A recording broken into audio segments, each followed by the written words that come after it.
I wouldn't say I am pessimistic. I, I think there are real problems, very serious problems, of which we must be aware, but we need to solve them. We cannot just say there is no way we can solve them, because we have to fix this world. We have to live together. We have to build our common life on sound ground. So we need to find solutions. So I don't think that despair and pessimism can be solutions.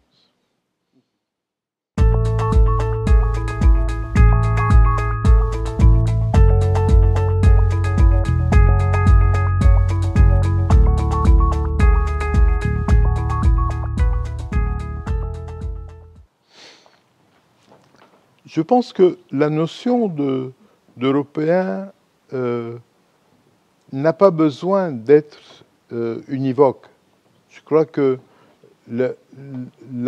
l'attitude la plus sage, la plus réaliste et la plus juste, c'est que chaque personne puisse assumer l'ensemble de ses appartenances. Moi, comme vous l'avez dit, je viens du Liban et je vis en France depuis plus de 40 ans maintenant. Je reste libanais et en même temps, je suis devenu français.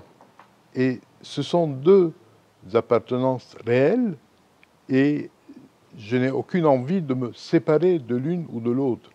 Et je pense qu'il y a en Europe des gens qui ont des appartenances très nombreuses. Il y a des gens qui ont, comme moi, émigré d'un pays à l'autre et qui ont un attachement au pays d'accueil et au pays d'origine. Il y a des gens qui vivent dans un pays et qui ont une appartenance régionale importante et des appartenances linguistiques aussi. Je pense que l'attitude raisonnable, et à mon avis la seule attitude raisonnable, c'est que toute personne soit encouragée à assumer l'ensemble de ses appartenances, à vivre harmonieusement avec l'ensemble de ses appartenances. Et je pense que l'Europe gagne à être la somme de toutes ses appartenances, et l'attitude qui consiste à dire on va voir quel est le plus petit commun dénominateur entre les 27 ou 28 États n'est pas la bonne attitude. Je pense que c'est une attitude très réductrice. Au contraire, il s'agit de savoir jusqu'où peuvent aller toutes les appartenances de l'Europe. Et à mon avis, les appartenances de l'Europe la relient au monde entier.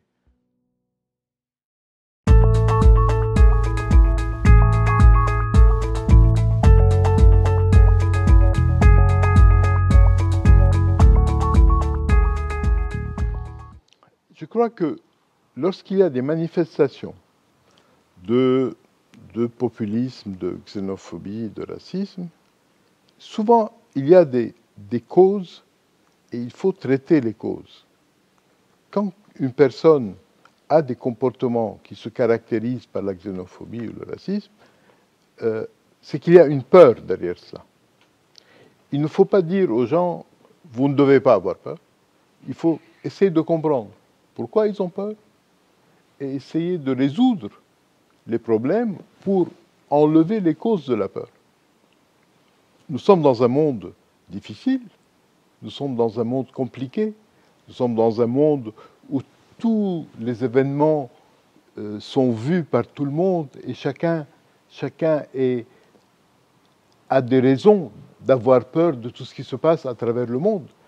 Et le rôle pas seulement des dirigeants, le rôle de tous ceux qui s'occupent de communication ou d'écriture, le rôle c'est de permettre aux gens de vivre harmonieusement les uns avec les autres, de les aider à surmonter les problèmes, à surmonter les préjugés, à comprendre ce qui arrive et à relativiser les événements qui arrivent.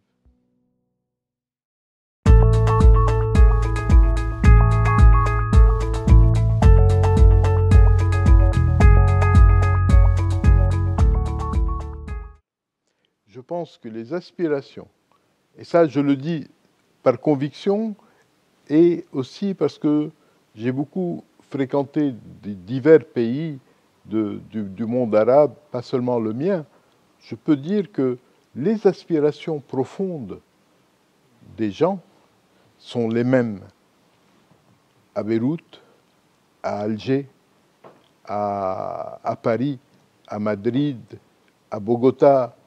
Les aspirations profondes des gens sont les mêmes.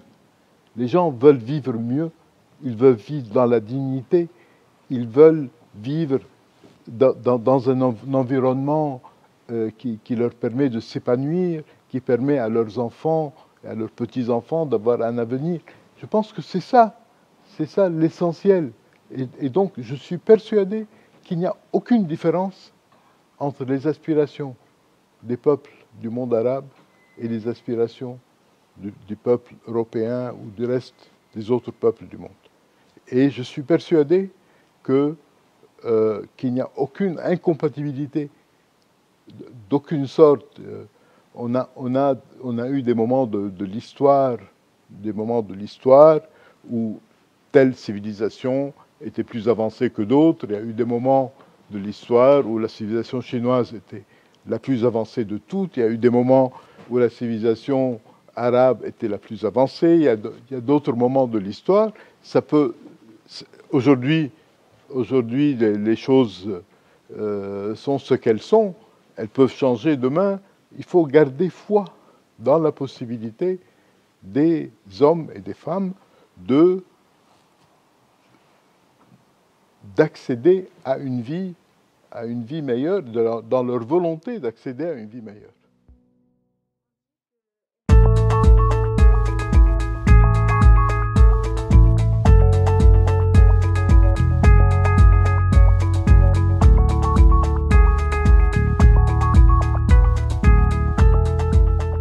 Vous évoquez deux choses. La première, c'est cette idée qui a été développée dans les dernières années et qui en elle-même est juste. C'est l'idée de Pinker disant notre époque est beaucoup moins violente que toutes les époques passées. On a même des études sur la préhistoire qui montrent qu'il y a beaucoup plus de gens proportionnellement qui mouraient de morts violentes dans la préhistoire à coups de pierres et de gourdins qu'aujourd'hui avec les armes sophistiquées. C'est certainement vrai. Mais il ne faut pas avoir un faux sentiment de sécurité en disant ça va, tout va bien. Non, parce qu'aujourd'hui, nous n'avons pas les mêmes exigences. Il ne s'agit pas de voir combien meurent de morts violentes. Il s'agit de savoir si nous arrivons à gérer d'une manière intelligente la puissance que nous avons, que nous ne sommes pas en train d'aller vers un monde où on va s'affronter avec des armes de plus en plus sophistiquées. Donc il ne faut pas se donner bonne conscience trop facilement. Mais l'autre aspect, c'est la question des inégalités. C'est vrai que pendant une période de l'histoire, on a diminué les inégalités. Les études, par exemple, aux États-Unis, montrent qu'à partir du New Deal de Roosevelt, donc début des années 30, il y a eu une diminution des inégalités qui a continué jusqu'à la fin des années 70. Donc pendant pratiquement 50 ans, on a connu une diminution constante des inégalités. Mais à un moment donné, à la fin des années 70, début des années 80, les inégalités ont recommencé à augmenter. Et aujourd'hui, on est dans une phase où les inégalités augmentent. Donc là encore, il ne faut pas avoir une vision trop rassurante. C'est vrai que comparé à d'autres époques du passé, ça va mieux, Mais ce n'est pas une raison pour ne pas rester vigilant et pour ne pas dire, attention, on est dans une dérive vers l'inégalité, que le principe d'égalité qui a longtemps été un principe pratiquement sacré est remis en cause. On a tout le temps des informations sur des personnes qui sont devenues exagérément riches, avec des fortunes qui sont plus importantes qu'une fortune de nations entières. Donc il y a une dérive dans cette direction, et il faut rester vigilant.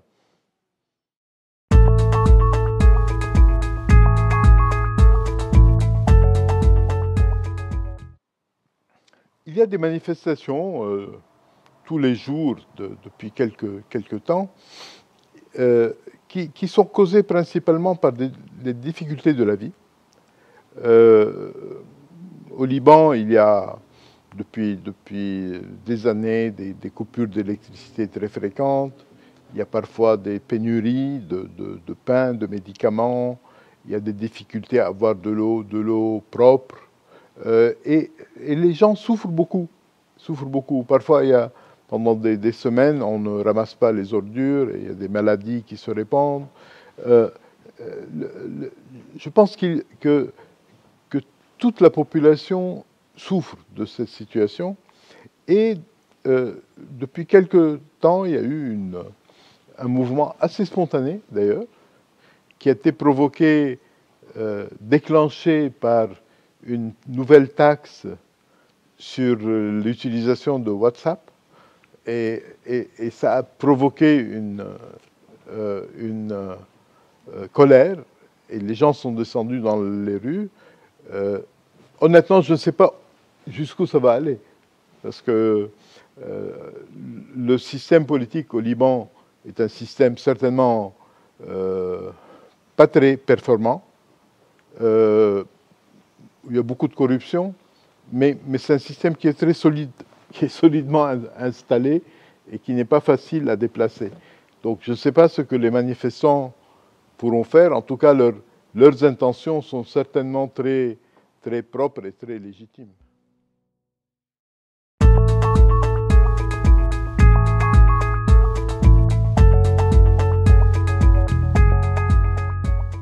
No, there have been a number of movements in the last few months, very interesting. First in Sudan, yes. Very interesting, and it led to a real change in government. I don't know where it will go from here, but at least for now, there is a government that seems to be accepted by the people, who seems to have an interesting perspective on the future. So let's see where it goes. In Iraq, there was a phenomenon very similar to what happened in Lebanon. But in Iraq, it was more violent because it was repressed with a lot of violence. It stems from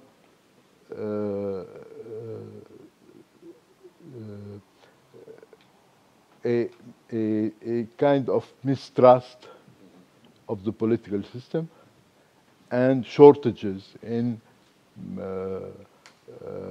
everyday life. So people reacted in that way. And I would say that there is also a similarity, because although the system in Iraq is not very solid, the political system, yet it's very difficult to replace it by something else, because it is based on a balance between different groups, and it's very difficult to transform it. So for the time being, there is no radical transformation. As for Algeria, there is a interesting and curious phenomenon, because people are in the streets now for many months. They have been very quiet, very responsible. And what is strange is that they did not present yet an alternative. They say, we don't want this system of mafias, etc. And they have succeeded in in forcing some people to resign. But obviously, they don't have the political leaders who can take power and operate the change themselves. So they don't want elections because they see that all the people who are taking part in elections are people of the Ancien Régime, but ideally they should themselves have candidates for power, but they don't have. I don't know where the movement is going from now, but it's a very healthy reaction from the people.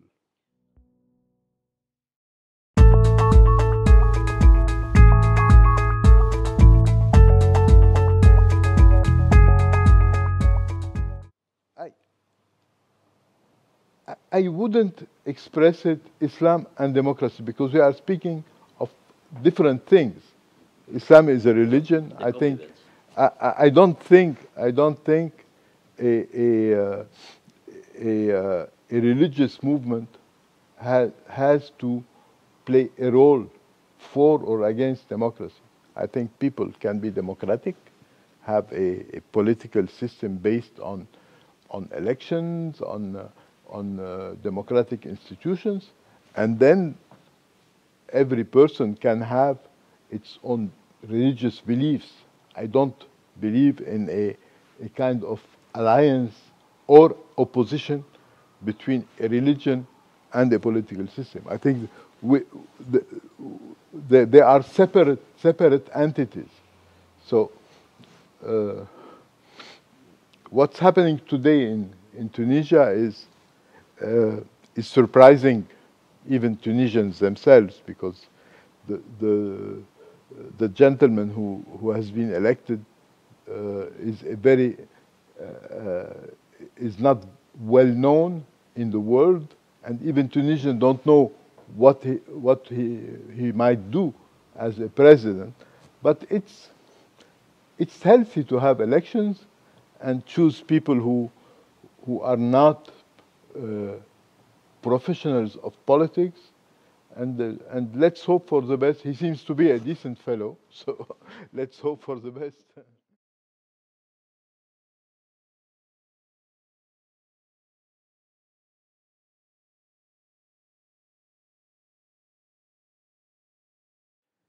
What is very funny in the Gulf area, funny maybe is not the word, but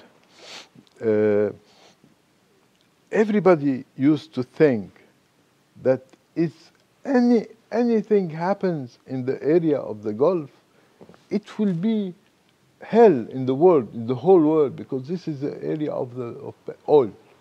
And then we had an attack against oil, and half of the production of the main country, main exporting country, Saudi Arabia, was stopped, and nothing happened. Nothing happened. No big crisis. Not even the price of oil. It rose a little for some time, and then it came down. So there is something new happening. So, obviously, crises in the Gulf don't affect the rest of the world as much as we thought. What is happening now? There is a struggle between different countries. Iran is certainly a regional power. They have a lot of influence in many countries in the area, in Iraq, in Syria, in Lebanon, in the Palestinian movements, Hamas and others, in Yemen. So Iran is a major regional power. Its rivals in the area are not of the same caliber. Saudi Arabia is a rich country, but they don't have the same influence. Obviously, their army is not in a position to retaliate, or else they would have retaliated. Obviously, their army is not of the same level, either in Yemen or in opposition in the confrontation with Iran. So Iran is an important regional player, and if the United States withdraws from that area, which seems to be happening today, I think the Iranians might get more influence. Their weak point, their very weak point, is the economy, because they are vulnerable to the economic embargo, and certainly it will have a very negative effect on them.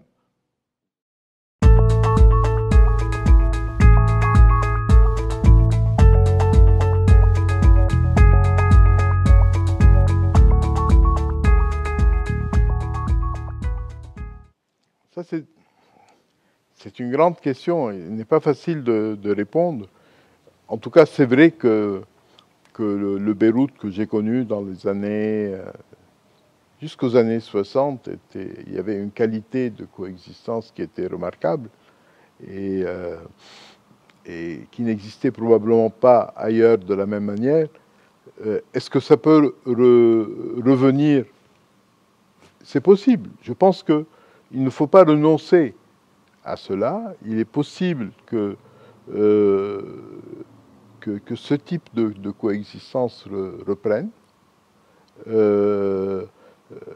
Nous passons par une des périodes les plus sombres, mais rien ne dit que cette période sombre va se poursuivre indéfiniment.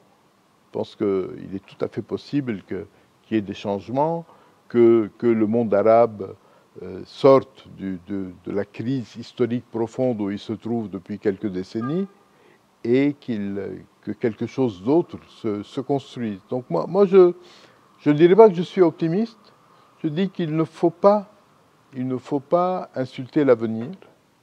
Tout peut arriver à l'avenir, et en tout cas il faut essayer de changer les choses dans un sens qui permette de vivre ensemble harmonieusement.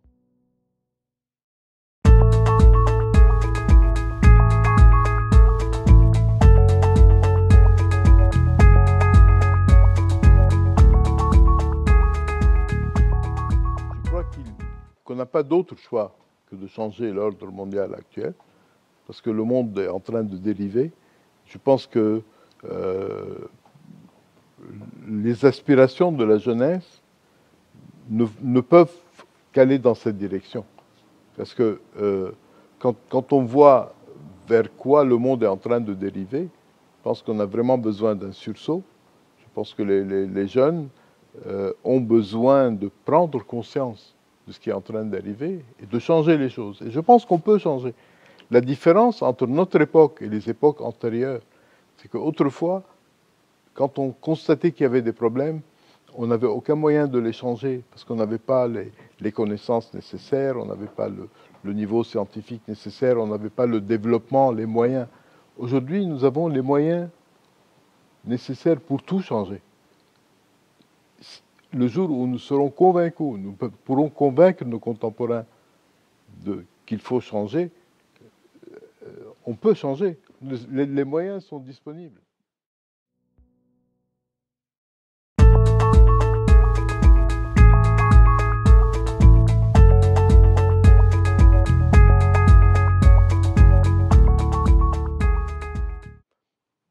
I think the specificity of Spain is that it has a very ancient and profound relationship with the Arab world, and at the same time, there is no real conflict like the one that opposed the Arab world to the former colonial powers. Spain was not in the Arab world a colonial power. It is not perceived as a colonial power. So it is much easier for Spain to play a role and to be a go-between between the Arab world and Europe, much easier than for other countries.